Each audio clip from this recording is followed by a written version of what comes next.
Whether you're a Braves fan or a Dogs fan, it feels good to be a winner. I'm Don Carswell, and you'll have fun with a winning deal from Dublin Chevy Nissan. Come and see our championship selection of new and pre-owned trucks here at Dublin Chevy Nissan. Titan or Frontier, it's your choice. Sierra or Silverado, you're the winner. For the W, all you have to do is call, click, or come in. And remember, Don sells cars well, only at Dublin Chevy Nissan. The City of Dublin Natural Gas provides the most cost-efficient source of energy available today. So for your home, choose the most natural resource. Safe, clean, efficient. All new subdivisions around the Dublin area have natural gas available. Start reducing your energy bills today with Dublin City Natural Gas Department. Natural gas, the smart choice. Call 277-5048 today and let us help you start saving today.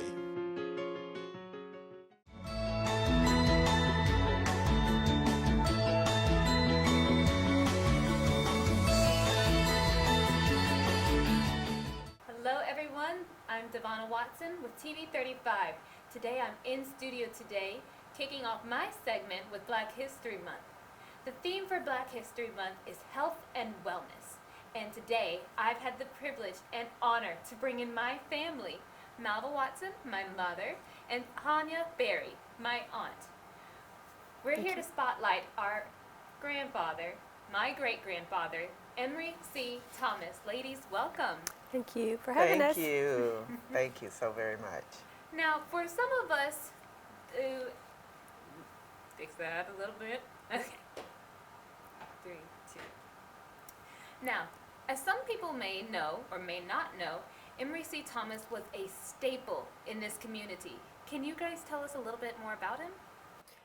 Well, as you said, Emery C. Thomas is our grandfather.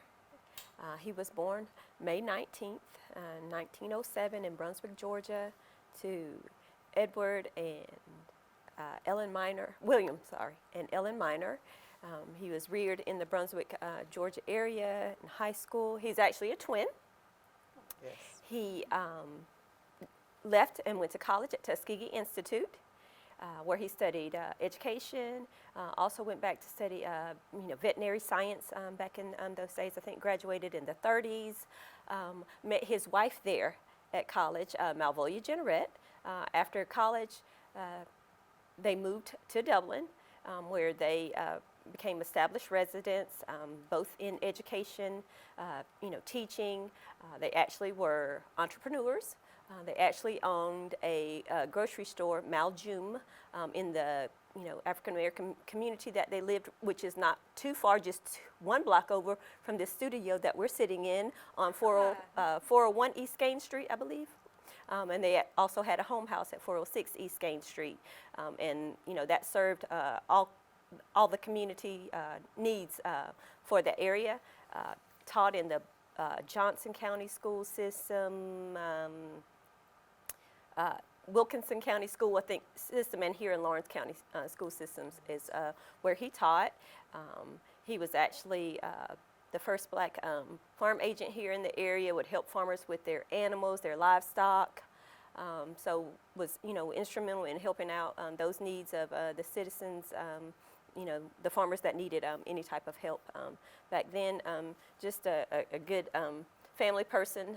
The church he attended and we grew up in was First African Baptist Church, which that has a significant history with having MLK make his first speech there.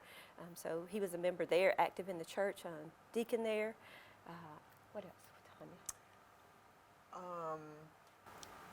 You hit just about everything. The thing that I would like to add, I myself went to his alma mater, and I wish he could have been here when I graduated, because it was 50 years after he had graduated. And that was a great milestone and accomplishment for me. I even did a summer semester so that I could make sure that I graduated that particular year. All right, well, I know for a fact he would have been absolutely proud. Now, Tonya, you're actually the oldest of 3 sisters. One unfortunately has passed. We love her and miss her dearly. But tell us, you knew him a little better than Mom here, because she was about 8 before he passed. right? Yes, I was a senior my last year of high school, and he passed that November. So he didn't get to see me graduate and didn't get to see me go off to school, but I remember him so well. He was the best, funnest grandfather there was. Um, he would take me to the radio station sometimes with him. He had a talk show on radio that he communicated for the farmers to listen to. He loved poetry, which he made a booklet of, and he also could play the ukulele. I don't know if people remember that station or not. I was very intrigued by it, but I never learned to play. But he did have that in his programming. Okay, well, it sounds like he was a very active person within our community. Can you tell me a little bit about what all he did for it? Like, what was he involved in? How did he help out? Because you said he was a vet, is that correct? Or at least studied veterinary science. The program had just started at Tuskegee, and I don't know if they were actually giving doctorates out, but he went back to school when he found that out. And in fact, one of his professors taught me when I went there. He was still teaching in 1983. So I thought that was just crazy Hey. how that happened. It was fun because he was telling me about my grandfather, you know, how involved he was. He was so excited about that, and he knew that he was going to be an extension agent. So that right there would be the extra for him, knowledge-wise.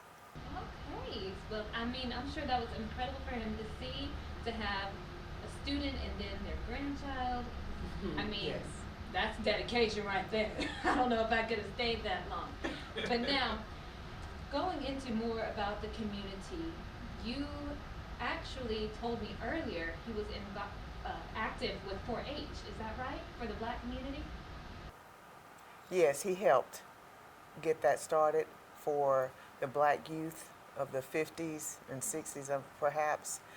In fact, I even met a couple of students that had come here when I was working in small towns in Georgia, like Moultrie and Americus. And these two women told me how excited they were when they would be kids to know and get the opportunity to come and stay here for a week. Evidently, the way it was, they rotated and got people from all different counties to come to Dublin for a week to do 4-H activities, to learn things about home and health, and that was something they looked forward to. So without that, I had never met anybody that had ever come, and she was just so pleased to know that I knew someone and that I lived here in Dublin. Now, what was that like for you, that moment, realizing that your grandfather, even after all these years, people still remember and respect and love everything that he did? It's just so heartwarming. Your chest just boasts because they felt that way about somebody that, you know, was just your granddad. He was just a little regular person. And to know the significance of it now, it's just over the top. Words can't even really explain how we feel about it, but it's just awesome. Although I was only, 8 years old when he passed away in '78, I do remember him being a really great person, and occasionally I have come across some people locally that knew him and tell about him and respected him as a person, being involved in the community. He was the first African American at that time. They called them aldermans, but on the city council. And so he was really active in the community and wanted to do a lot of good. 1978 when he passed, a heart attack. That was devastating. And there were some things that came after that to recognize him in his life. The 4-H building on the site that was now the Riverview Golf Course, had one remaining building, an auditorium that was named after his death in honor, in memory of him, which that was fantastic to know. I don't recall that ceremony back then, but obviously it was something that spotlighted, recognizing him after he died in '78. And now to backtrack a little bit, as one thing I've noticed is he was definitely a servant to the community. He liked to serve and give back, and he was a leader. And I can say for certain, leadership doesn't fall too far from the tree. Both of you yourselves have been leaders in your own right. Is that right?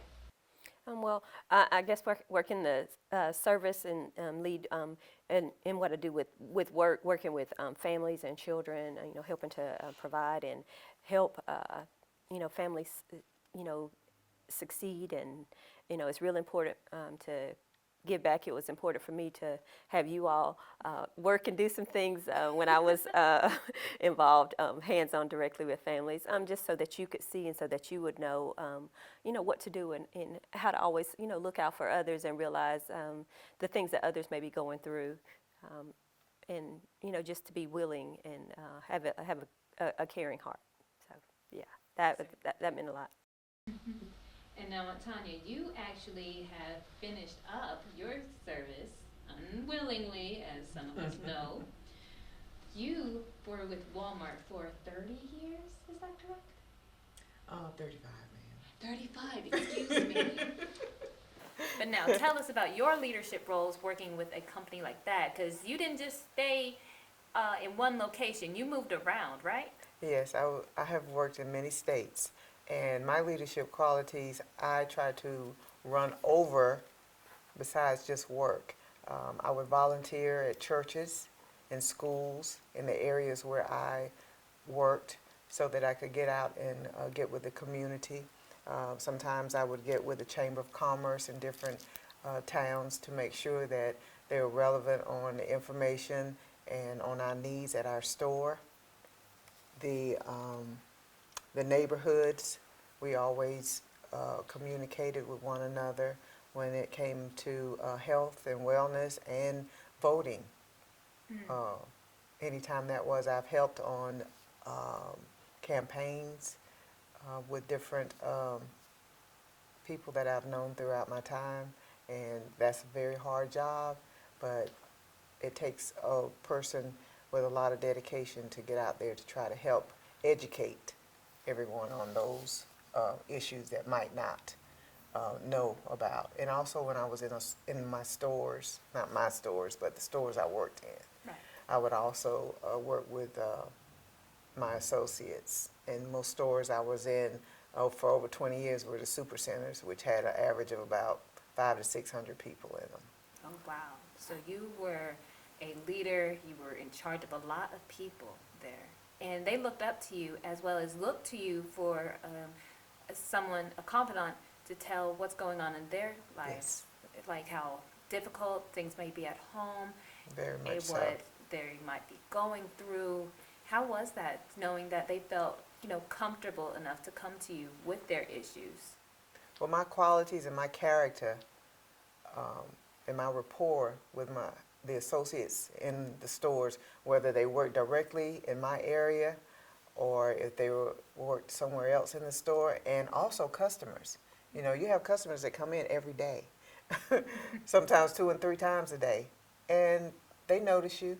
They strike up a conversation, and I've even been able to talk and help people through difficult times or just an ear that they need at that particular time. So it always made me feel good that I was that approachable. Right. And now I want to ask you this. Do you think that's how your grandfather felt too, being a service to the community? Yes. Oh, everyone knew him. He was such a kind, fair, approachable person. He wanted to be there for the community. He loved Dublin. He loved Dublin. All right. Well, ladies, we're going to take a quick break and we'll be right back. Good morning, Dublin and Lawrence County.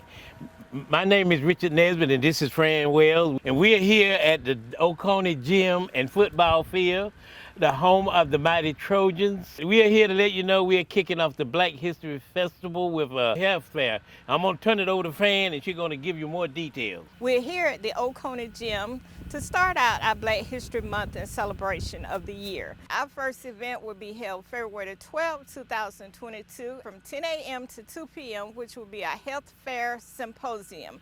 We're asking everyone to come out and take part of this great event. We'll be talking about your physical health, your mental health, your spiritual health, and your home health. We will have a healthy, fun weekend. Please come out and be with us along with Dr. Jerry Daniels, Mental Health, Dublin Fire Department, Shakima Lane Bibbins, nurse practitioner at the VA Hospital, Attorney Vernon Smith, Dudley Funeral Home, Healthy Start, Habitat for Humanity, Wings, Pearson's Personal Home Health Care, a jazz class, and South Central Health District, and many, many more. And we will be serving light refreshments. Yes, we have it all in store for you, so come on out, take part of this great event, and it's for everyone of Dublin, Lawrence County. We look forward to seeing you in this event and all other events during the year. Thank you.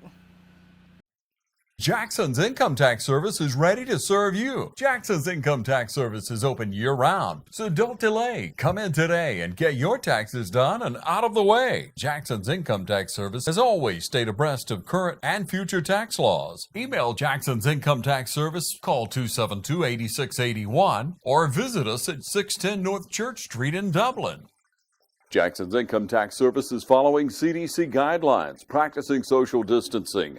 You may drop off, email, or mail in your information for professional tax return services. So come to Jackson's Income Tax Service, where experience makes the difference. Hello, my name is Tiffany Green. We're located inside of the Dublin Mall at Tafara. We offer lash services, eyebrow waxing, and full body waxing, colonic therapy, and also yoni steams. Call us for more details at 478-274-9490. Thank you.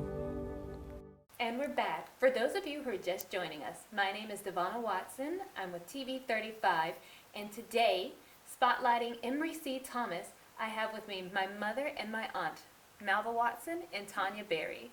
Now, ladies, before our commercial break, we were speaking about your grandfather, my great-grandfather, Emery C. Thomas, and the work he has done for the community of Dublin. Recently, the auditorium that was named after him, the Emery Thomas Auditorium, has had the opportunity to be listed on the National Registry of Historical Places. You gotta tell me. How does it feel? That's personally very exciting.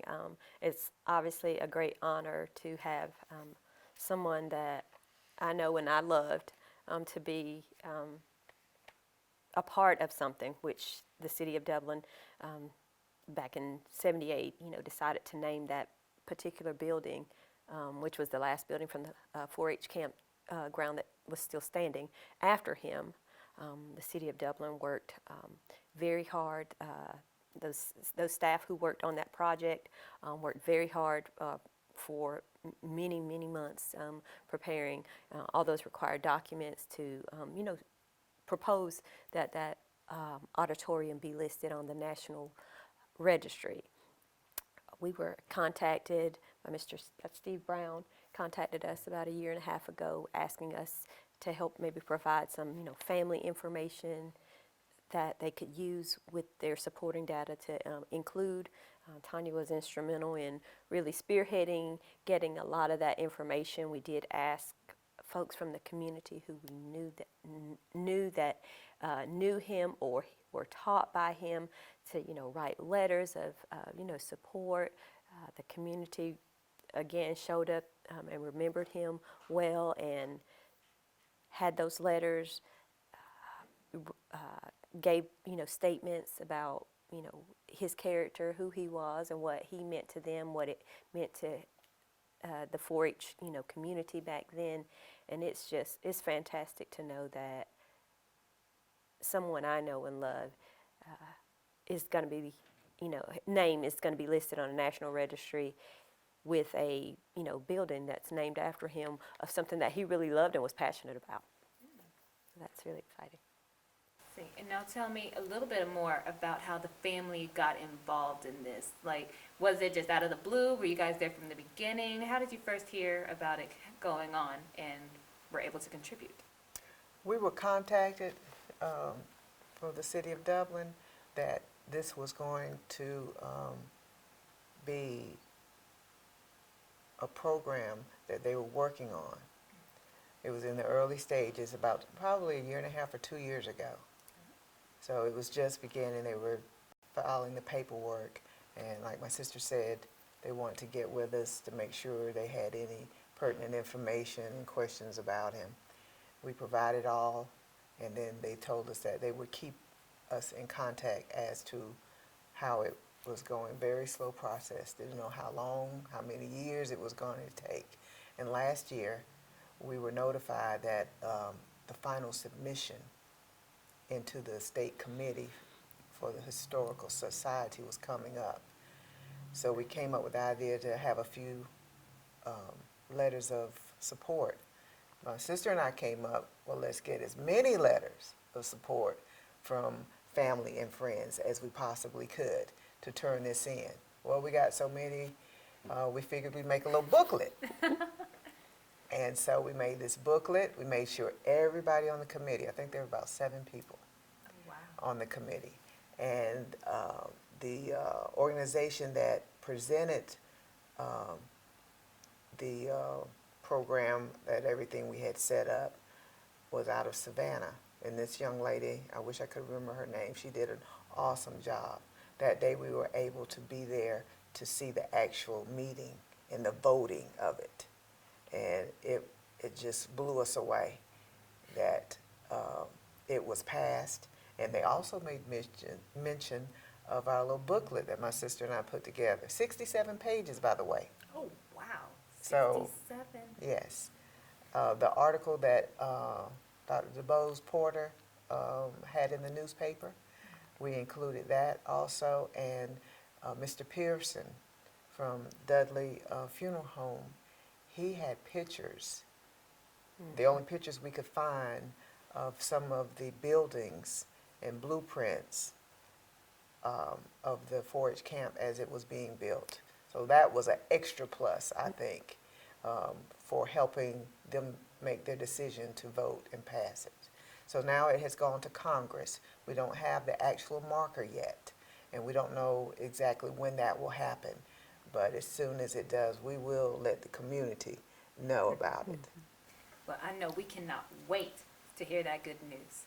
And now this building is pretty much going to be immortalized, a symbol of someone that you guys know and loved, someone the community knew and loved. What does this mean to you and your family? This is something that will be here for a very long time, something that our children, my children, will be able to see one day. What does this mean to you? To me personally, it means everything. Family is very important, and to have a family person that I did remember to be recognized with that specific building. It's the auditorium that was left from the 4-H campground area to have that named after him when the city did that back in the day, and to now have it nationally recognized in this town of Dublin is fantastic. It is, a piece of history. Folks that don't know it here hopefully will learn something today watching this segment, that we have some history.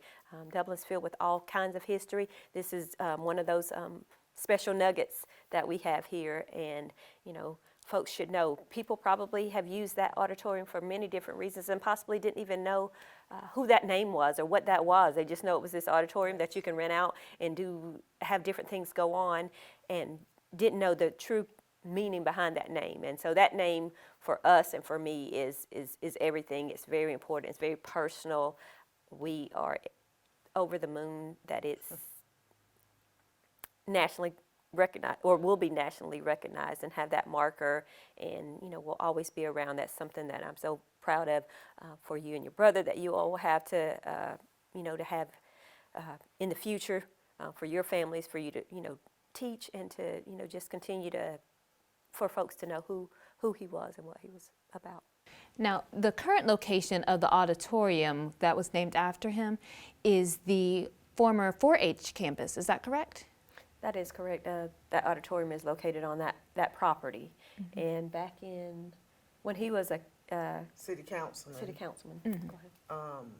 He made sure that something was done with that campus. He did not want it to be abandoned any longer. So his main goal was to do something with it, and what he came up with, a public golf course, which Dublin did not have.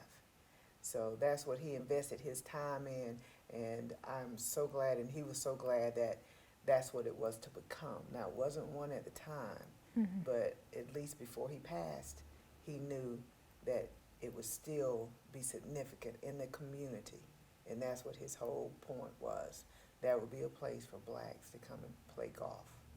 Incredible. He made so many safe spaces, did so many things that some people don't know, that I didn't know, for the black community. He certainly has been a staple and has done so much to guide and protect the black youth that was growing up during that times. Yeah, that property, I think at that time it still had, a few of the cottages that were used back, when the 4-H was active. They were abandoned back then when that auditorium was named after him in the 70s. But there were still some actual buildings that were still there on the property, and there was like an abandoned, I do remember going back there, seeing, you could still see where the old swimming pool was that they had. So that was really neat to actually see a couple of buildings that were, still there, but besides the auditorium on that piece of property. In that property, as Tonya said, was converted ultimately into the golf course that, is there today. Incredible. So we've still got living staples of the work he has done standing proud today. That is simply amazing. Now, probably something not most people know is that he wrote poetry, and he even wrote a little poetry booklet. Is that right? Yes, he did. There were 2 booklets. So he was a published author times 2, or a published poet times 2 he was. All right. Yes, and he really enjoyed it. I remember when his wife died, my grandmother, even though I was in 3rd grade, I remember him being at the funeral home one night. It seems like he spent the night, but he was there, and he wrote this poem called The Last Chat. And it was about his life with his wife, our grandmother. And it was the sweetest thing. And now that I'm an adult, I get it. Not that I didn't get it then, but they read it to us as a kid, and I think they read it at his at her funeral. But that was one of the first ones in his second little booklet. It is. It's the first one. Okay. Yes. And now I see where I get my writing It from. is. She is. She's not a published author, but yes, Devonna did many tablets, notebooks of writing stories. So that would be where she gets that creative side from. And look at me now, doing journalist stuff. Here we go. It's coming full circle. It's working, everybody. It's working. And these are just fun little tidbits that we don't even realize we have, traits that have come from him without us knowing. Like, I didn't know he was a poet. I didn't know he wrote. So now that you tell me this, I understand, like, okay, so it's literally just in my DNA. Our leadership's in our DNA. Have you seen any other aspects, whether they were in myself, my brother, any of my cousins? Have you seen any little bits of him in them? Well, I think I can say, as far as the cousins, or definitely the next generation, are kind of like go-getters, go out there, be successful, know that you all know that you all are standing on some shoulders of some folks that have, gone before you, and how important that is. So I do see that in this generation that's coming on that we have. Mm-hmm. There are a couple of other little writers too. My daughter Volia and your cousin Divine. She likes to write also. Okay. So maybe, still in their future. And Volia, she's always going to be writing something of some significance here and there. But that's a good trait. Also, one other little known fact is he loved to play checkers. Ooh. And I'm a checker player myself. I might not be as good as he was, because I heard he was real good. See. And he loved to make Brunswick stew. That's another little thing. Yes. Okay. And I never acquired the taste for it, but everyone loved it. Well, I just learned that obviously today. I don't think I realized that, but Brunswick stew is like one of my all-time favorites. So, like, especially when it's cold. So either soup or Brunswick stew. So yes. So Yep, there we go. That's There it is. There it is. It was in somebody. Somebody had it. That is. Right. And I can definitely say, even though I was unable to meet him, unfortunately, I just hear so many people talking about him. I hear you guys talking about him. So being able to physically see a piece of him, something that was named after him, it really does touch my heart, because I'm like, wow, he really was somebody. He's not just one of these many faces I see on the flags. He was somebody that did something great for the Black community of Dublin. And unfortunately, he did pass away, going back into the health and wellness aspect of our theme this year. He passed away due to a heart condition. Is that correct? Yes, he had a heart attack. Yes, we have pretty severe heart disease that does run on that side of the family. And so that's very important to us to spotlight. This is wonderful that that's the theme this year for Black History Month, the health and wellness aspect. It is very important that we do, go to the doctor on a regular basis, get checkups. When you're not feeling well, go to the doctor. That heart disease,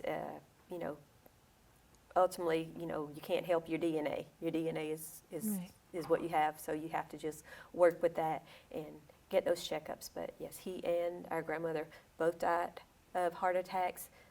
Their children, they had three children that all had heart issues. Two of them also had strokes. So health is very, very important. So please, anyone who's watching, get your checkups.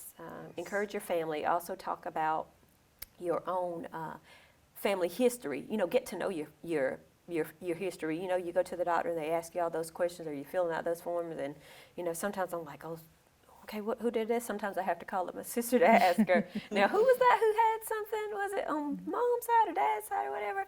So your health is very important. You only have one life, just one. Mm-hmm. So you need to protect that and, take really good care of yourself. And I can't speak to say if, don't know, what happened. He was in his 70s when he died, so he was older. But just to know, we want to get to our 70s and beyond. Yeah, sure. And so we're trying to do our part, by being more conscious of, talk to you and your brother, because you're descendants from that, so that's in your DNA about, getting early checkups, and so those things are real important to me. And Tonya, as the family historian, as I've heard you've been nicknamed, of course you were aware of this.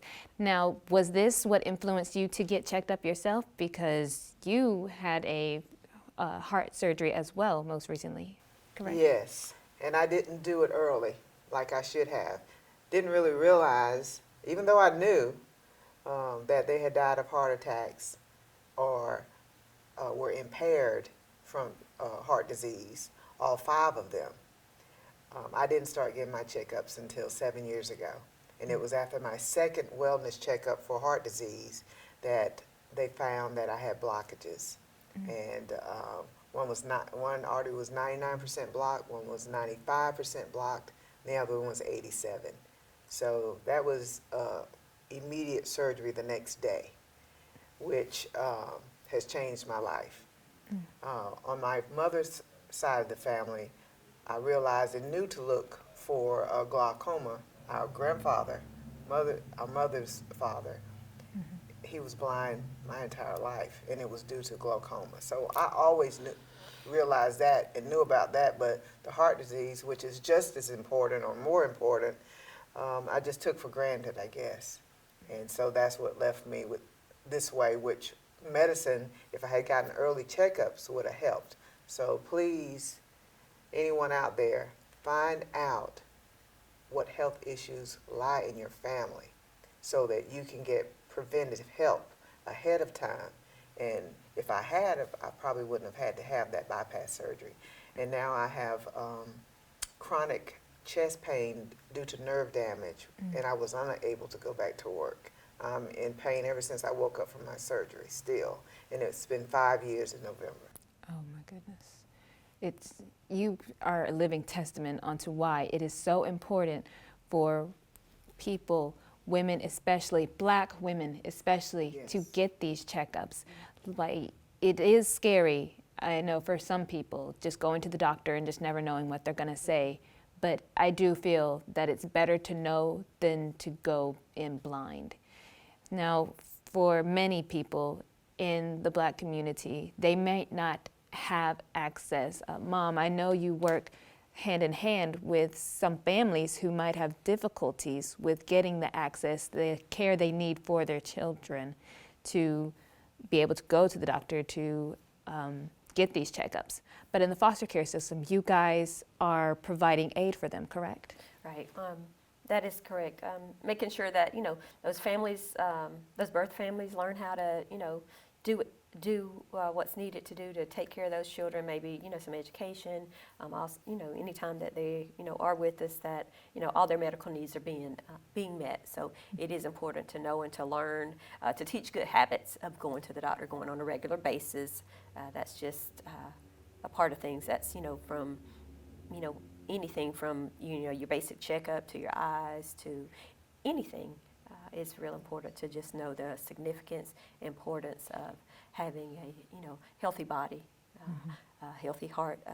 Specifically, it was just I think that was on Friday, Heart Day for Women Red, recognition. So it's wonderful that we're here today talking about that also, and that runs in our family. So that's very, as Tonya said, very important to us that we talk about that, share that with our in regards to our family, making sure we spread that. How our grandfather, was teaching to do things, and that's something we're trying to pass on to you all. And we really appreciated you guys being leaders in the community, in your workspace, as well as to us, the next generation coming up.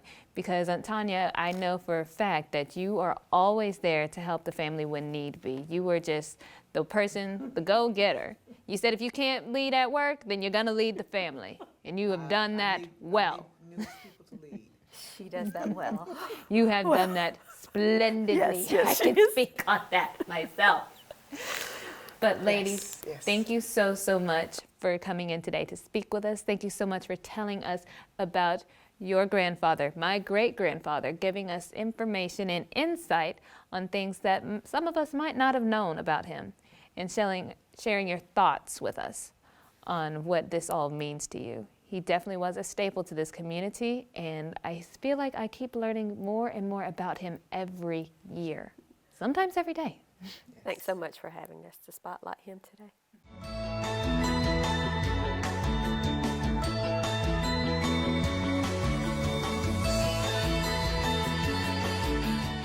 The flu, this year we're seeing a lot more cases of it, but primarily that's because people aren't masking up like they did the previous year. So the best thing to do is just get vaccinated. Even if you got vaccinated last year, the flu vaccines are set up on an annual basis because it's got to be set up to treat the most predominant strains that are out there right now. And with Corona, you always got to keep that one in mind, and we do Corona vaccinations here now. Badcock Home Furniture and More is your home store. where you'll find great savings on new living room sets, sofas, love seats, recliners, and more. Badcock Home Furniture and More has great savings every day on bedding and bedroom sets. Shop Badcock Home Furniture and More for a great selection of dining room sets. And save every day on electronics and appliances at Badcock Home Furniture and More, 1927 Highway 441 South in Dublin. Call 275-3144 for more information, or stop by and see Wendy and Tim Sumner or any of their friendly staff today at Badcock and More Home Furniture Store, where no credit is ever refused.